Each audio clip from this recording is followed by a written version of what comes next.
মকামে ইব্রাহিম, সকলে জুড়ে বলি সুবহানাল্লাহ। এই পাথরকে গোল্ডেন কালারের বেষ্টনী দিয়ে ঢেকে রাখা হয়েছে গ্লাসের ভিতরে। সেই মকামে ইব্রাহিম, এই পাথরের মধ্যে আল্লাহর নবী হযরতে ইব্রাহিম আলাইহিস সালামের কদম মোবারকের চিহ্ন আছে। হযরতে ফারুক আযম রাদিয়াল্লাহু তাআলা আল্লাহর নবীর সাথে পরামর্শ করছেন, ইয়া রাসূলুল্লাহ, মকাম ইব্রাহিম পাথর, এটা ইব্রাহিম আলাইহিস সালামের একটা চিহ্ন। এই জায়গার মধ্যে নামাজ পড়লে ভালো হবে। সুবহানাল্লাহ বলে ফারুক আযম আমার নবীর কদমে প্রস্তাব রেখেছেন, রাসূল গো, এই জায়গায় নামাজ পড়লে ভালো হবে। সাথে সাথে আমার আল্লাহ জিবরিল আমিনকে পাঠিয়ে ওই ইব্রাহিম আলাইহিস সালামের পদচিহ্ন সেই জায়গাটাকে মুসাল্লা বানিয়ে দিয়েছে। নামাজের কথা বললেন, সেখানে নামাজ 2 রাকাত নামাজ পড়াটা এটা ওয়াজিব। আল্লাহ বলেন, ওয়াইদ জাআলনাল বাইতা মাসাবাতাল লিন-নাসি ওয়া আমনা। আপনি স্মরণ করুন, যখন জাআলনাল বাইতা মাসাবাতাল লিন-নাস, এই ঘরকে আমি মানব জাতির জন্য একটা আশ্রয়স্থল হিসাবে বানিয়েছি, ওয়া আমনা, এবং নিরাপদের স্থান করেছি। সুবহানাল্লাহ বলেন। ওয়াত্তাখিযু মিন মাকামি ইব্রাহিম মুসাল্লা, এবং আল্লাহ তাআলা বলেন, তোমরা হযরতে ইব্রাহিম আলাইহিস সালামের দাঁড়ানো স্থানকে, ওই মকামে ইব্রাহিম যেটা আছে ওই স্থানকে তোমরা মুসাল্লা হিসাবে গ্রহণ করো, নামাজের স্থান হিসাবে গ্রহণ করো। বলেন আল্লাহু আকবার। এই বিষয়টা আমরা আরো একটু ক্লিয়ার হব। এই হাদিসটা সহিহ বুখারীতে এসেছে। ক্বালা রাসূলুল্লাহ সাল্লাল্লাহু আলাইহি ওয়াসাল্লাম, আল্লাহর নবী নূরানী জবানে ইরশাদ করেন, ফাইনদাহু যালিকা রাফা ইব্রাহিম ওয়া ইসমাঈল আল কাওয়াইদা মিনাল বাইত। হযরত ইব্রাহিম আলাইহিস সালাম এবং ইসমাঈল আলাইহিস সালাম উভয়ে যখন বাইতুল্লাহর দেওয়াল উঁচু করছেন, ফাজআলা ইসমাঈল ইয়াতি বিল হিজারা, হযরত ইসমাঈল আলাইহিস সালাম ইব্রাহিম আলাইহিস সালামের কাছে পাথর এনে দিচ্ছেন। ওয়া ইব্রাহিম ইয়াবনি, আর ইব্রাহিম আলাইহিস সালাম দেওয়াল তৈরি করছেন। সুবহানাল্লাহ বলেন।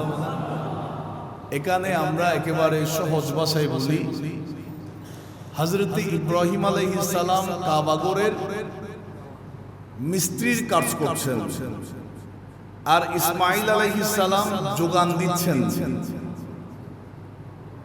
এটা আল্লাহর হুকুমে। এরপর আমার নবী বলেন, হাত্তা ইযা ইরতাফাআল বিনা জাআ বিহাদাল হাজার ফাওয়াদাহু লাহু।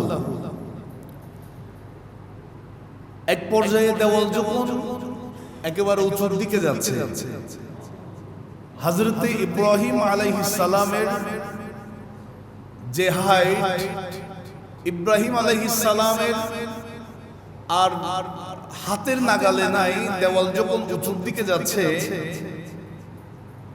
এমন সময় হযরত ইসমাঈল আলাইহিস সালাম ইব্রাহিম আলাইহিস সালামকে একটা পাথর এনে দিয়েছেন। এটা আল্লাহর হুকুমে। আমরা হাজরে আসওয়াদের আলোচনাও শুনেছি, এটা জান্নাতি পাথর। হাদিসে পাকে রাসূল করিম সাল্লাল্লাহু আলাইহি ওয়াসাল্লাম বলেছেন, মকামে ইব্রাহিম যে পাথর, এটাও জান্নাতি পাথর, দুনিয়ার কোনো পাথর নয়। ফাকামা আলাইহি, সেই পাথরের উপর হযরতে ইব্রাহিম আলাইহিস সালাম দাঁড়ালেন। এই পাথরের একটা বড় কারামত আছে, অলৌকিকতা আছে আল্লাহর হুকুমে। ইব্রাহিম আলাইহিস সালাম মাকামে ইব্রাহিমের উপর দাঁড়িয়েছে, আর ইসমাঈল আলাইহিস সালাম যোগান দিচ্ছেন। ইব্রাহিম আলাইহিস সালামের যতটুকু উপরে ওঠার প্রয়োজন হতো, লিফট যেভাবে সুইচ টিপ দিলে উপরে উঠে যায়, সেই মাকামে ইব্রাহিম পাথরের মধ্যে কোনো সুইচ ছিল না, টিপারও প্রয়োজন ছিল না। ইব্রাহিম আলাইহিস সালামের যতটুকু প্রয়োজন হতো, সেই পাথরটা ততটুকু উপরে উঠে যেত।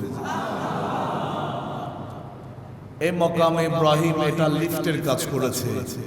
গবেষকরা বলছে হযরতে ইব্রাহিম আলাইহিস সালাম তো হাজারো হাজার বছর আগে মাকামে ইব্রাহিম ওই লিফটের পাথর দিয়ে খানায়ে কাবা নির্মাণ করেছে, আর সেই মাকামে ইব্রাহিমকে গবেষণা করে বিজ্ঞানীরা তারা লিফটের সিস্টেমটা চালু করেছে।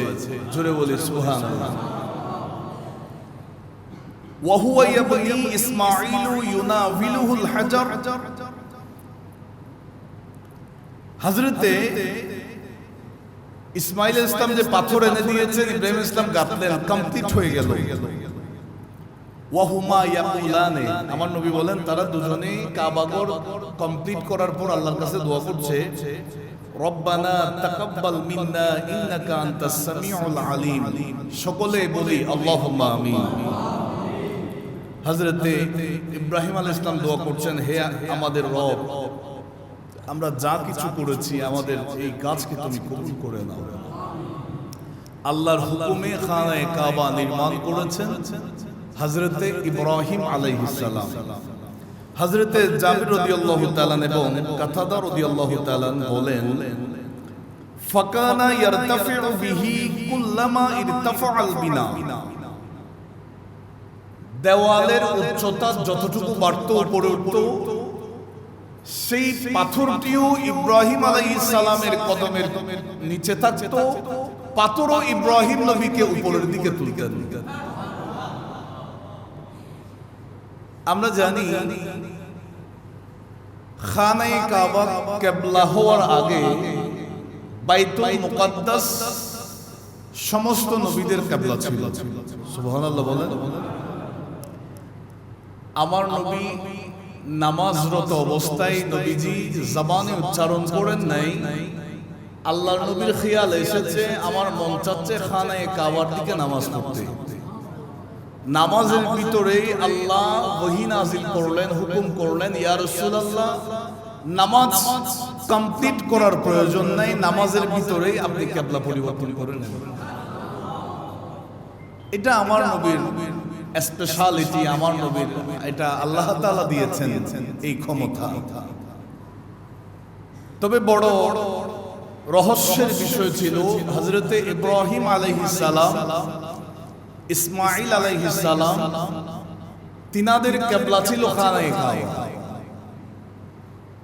হাজারো হাজারো বছর আগে যদিও বা বাইতুল মুকাদ্দাস কিবলা ছিল, কিন্তু এর আগেও খানায়ে কাবা ইব্রাহিম আলাইহিস সালাম, ইসমাঈল আলাইহিস সালামের কিবলা ছিল।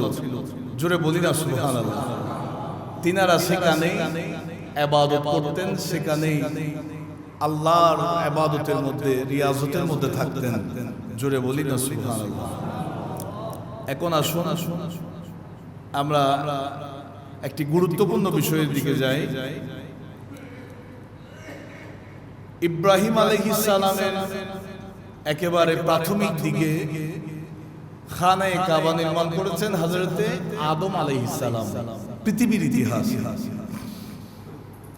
আদম নবী এটা নির্মাণও করেছেন, তাওয়াফও করেছেন। আদম আলাইহিস সালাম তাওয়াফের পরে ওই তাওয়াফ শুরু করার আগে 2 রাকাত নামাজের সিস্টেম আছে। এই নামাজটা পড়ে আল্লাহর কাছে দোয়া করেছেন। আমি এই দোয়াটা আপনাদের সকলের সামনে উপস্থাপন করব। আমরা সকলেই মহব্বতে আমিন বলবো।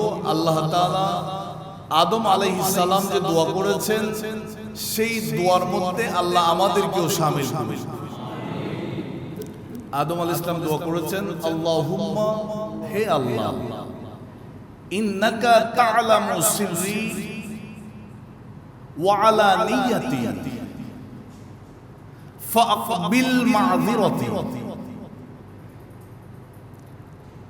আদম আলাইহিস সালাম আল্লাহর কাছে বলেন, হে আল্লাহ, তুমি তো সবকিছু জানো, আমার গোপনে যা আছে, প্রকাশ্যে যা আছে, আমার সমস্ত বিষয় তোমার কাছে অজানা নয়, তুমি সব জানো।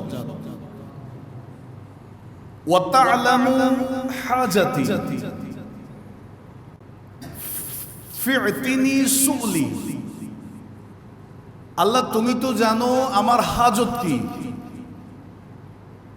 হে আল্লাহ, আমার সমস্ত হাজত কি সেটা তো তুমি জানো। আল্লাহ, তুমি আমার হাজত গুলো পূরণ করো। আরেকটু জোরে বলুন, ওয়া তা'লামু মা ফি নাফসি। হে আল্লাহ, তুমি তো জানো আমার অন্তরের মধ্যে কি আছে। আদম আলাইহিস সালাম দোয়া করলেন, ফাগফির লি যুনুবি। আল্লাহ, তুমি আমার সমস্ত গুনাহ মাফ করে দাও। হযরতে জাবির রাদিয়াল্লাহু তাআলা, আল্লাহর নবীর সাহাবী, তিনিও একটা দোয়া করলেন খানায়ে কাবাকে সামনে নিয়ে, আল্লাহুম্মা হাযা বালাদুকা। হে আল্লাহ, এই শহরটা এটা তোমার শহর। ওয়াল মসজিদুল হারাম। আল্লাহ, এটি মসজিদে হারাম। ওয়া বাইতুকাল হারাম, এটা সম্মানিত ঘর। ওয়া আনা আবদুকা। আল্লাহ, আমি তোমার বান্দা। ওয়া ইবনু আবদিকা, আমি তোমার বান্দার সন্তান। ওয়া ইবনু আমাতিকা, তোমার বান্দিনীরও সন্তান। জোরে বলি না সুবহানাল্লাহ। ওয়া ক্বাদ জিতুকা তালিবান। হযরতে জাবির রাদিয়াল্লাহু তাআলা বলেন, ওয়া ক্বাদ জিতুকা তালিবান রাহমাতাকা ইয়া রাব্বুল আলামিন। হে আমার পরওয়ারদিগারে আলম, আমি তোমার রহমতের ভিখারি হয়ে এসেছি, আমি তোমার রহমতের তালাশে এসেছি। মুবতাগিয়ান মারদাতিকা। আল্লাহ রে, আমি তো সব সময় তোমার রাজামন্দি চাই, তোমাকে সন্তুষ্টি করতে চাই। ওয়া আনতা মানানতা আলাইয়া বিযালিক। তুমি আমাকে যা কিছু দিয়েছো সব কিছু তো আমার জন্য দয়া। এই সমস্ত কিছু আমাকে দিয়ে দয়া করেছো। ফাগফিরলি, হে আল্লাহ, আমাকে ক্ষমা করে দাও। বিরহামনি, আমাকে রহমত দান করো।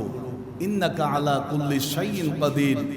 নিশ্চয়ই প্রত্যেকটা বিষয়ের উপর তুমি সর্বশক্তিমান। সকলে মহব্বতে বলি আল্লাহুম্মা আমিন। এই খানায়ে কাবা, এটা চতুর্পাশে আল্লাহর নিদর্শন। আমরা আল্লাহর কাছে দোয়া করি এই মুহূর্তে খানায়ে কাবা লব্বাইক আল্লাহুম্মা লব্বাইক বলে বলে যারা তাওয়াফ করছে, মাওলায়ে কারীম ওই তাওয়াফরত তোমার হাজীদের উসিলায় আমাদের সবার জিন্দেগির গুনাহ মাফ করে দাও।